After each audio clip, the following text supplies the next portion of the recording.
జిమ్ముకు పోయే అవసరమే లేదప్ప మనకి. కొంపలతో ఈ బరువును పట్టుకొని మోసుకుంటూ తిరిగితే చాలు.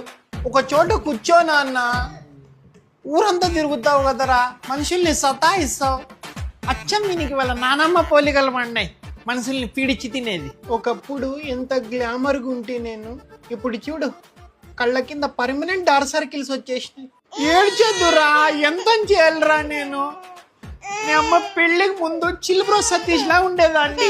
వీకెండ్ వస్తే పార్టీలు, నైట్ అవుట్లు, షాపింగ్లు, డాడ్ ప్రిన్సెస్ లా ఉండేదాన్ని. ఇప్పుడు పని మనిషిని చేసి తిన్నారు కదరా మీరు. ఒక్క నిమిషం గ్యాప్ ఉండదు మాకి. తినేది రోంతా, ఊరంతా ఎరుగుతాడు. డైపర్లు మారుస్తూనే ఉండాలా. రాలేడు అడిగిపోతున్నావు. ఇప్పుడు పుట్టిన తర్వాత నా లైఫే కాదు, నా షేప్ కూడా మారిపోయిందప్ప.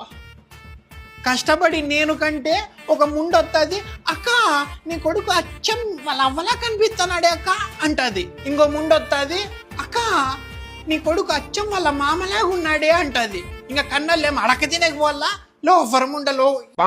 ఇప్పుడు పుట్టిన తర్వాత నా ఫ్రీడమ్ వెళ్ళిపోయింది అనుకున్నా, కాదు, కొత్త రెస్పాన్సిబిలిటీ వచ్చింది. నేను ఎంతైనా ఫ్రస్ట్రేషన్ ఉన్ని, వీడు ఒక్క నవ్వుతో అదంతా వెళ్ళిపోతుంది.